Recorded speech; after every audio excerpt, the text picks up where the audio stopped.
धीरे धीरे सूरज उग रहा है। गांव के छोटे छोटे घरों से धुएं की पतली लकीरें निकल रही हैं। रामू खेत की ओर बढ़ रहा है, पैरों में पुराने फटे जूते और मन में अनगिनत चिंताएं। कई बार भूख सिर्फ पेट की नहीं होती, कभी कभी इंसान सम्मान की भी भूख रखता है। रामू एक गरीब किसान है। पत्नी सीता सुबह सुबह चूल्हा जलाती है और उनके दो छोटे बच्चे मोहन और गुड़िया रोटी के टुकड़े के लिए लड़ते हैं। सीता रोटी सेकते हुए कहती, बस दो ही रह गई हैं, एक तुझे और एक बच्चों के लिए। रामू मुस्कुराकर कहता है, तू खा ले सीता, खेत में काम करते हुए मेरा मन भर जाता है। पर उसकी आंखों में भूख की चमक साफ झलकती है। गांव का जमींदार लाला जी अमीर और अक्खड़ था। रामू उसी के खेत में मजदूरी करता है। एक दिन लाला जी ने कहा, रामू इस बार काम सही से नहीं हुआ, आधी मजदूरी मिलेगी। रामू ने होठ खोले पर आवाज़ नहीं निकली। वो जानता था बोल देगा तो काम ही छिन जाएगा। कभी कभी चुप रहना भी मजबूरी नहीं, जिंदा रहने की शर्त होती है। बारिश नहीं हुई, खेत सूख गए। रामू और उसका परिवार कई दिनों से आधा पेट खा रहे थे। सीता ने आंचल से आंसू पोंछे, अगर आज भी कुछ नहीं मिला तो बच्चों को क्या खिलाऊंगी। रामू बोला, भगवान सबका रखवाला है, कोई ना कोई रास्ता ज़रूर देगा। पर उसकी आवाज़ में उम्मीद से ज़्यादा थकान थी। रात को छोटा मोहन बोलता, बाबा कल स्कूल में मास्टर जी ने कहा कि भगवान हर किसी को खाना देता है, तो हमें क्यों नहीं देता।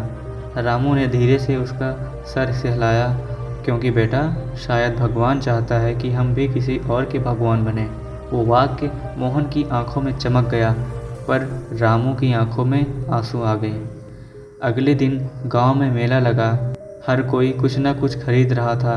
रामू बच्चों को लेकर गया, बस उन्हें खुश देखने के लिए।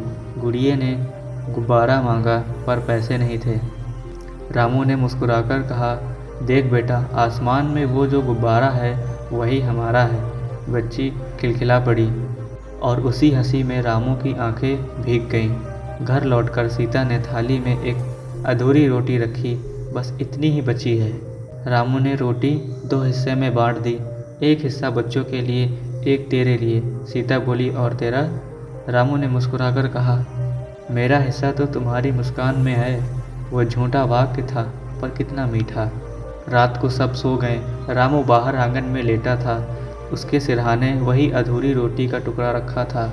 वो उसे देख रहा जैसे वो रोटी नहीं, उसकी पूरी ज़िंदगी हो। कुछ भूखे रोटी से नहीं मिटती, कुछ भूखे इज्जत और अपनापन मांगती हैं। सुबह जब सूरज उगा तो रामू नहीं उठा। वो रात ही में चला गया था, उस अधूरी रोटी के साथ। सीता ने रोटी उठाई और आंसू गिरा दिए। पास में मोहन बोला, माँ अब भगवान हमारे बाबा को रोटी ज़रूर देगा ना। गांव वाले इकट्ठा हुए। लाला जी भी आए।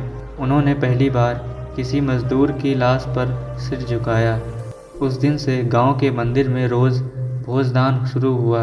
हर भूखे को एक रोटी दी जाती है और मंदिर के दरवाजे पर लिखा गया, यहाँ अधूरी रोटी नहीं रहने दी जाती।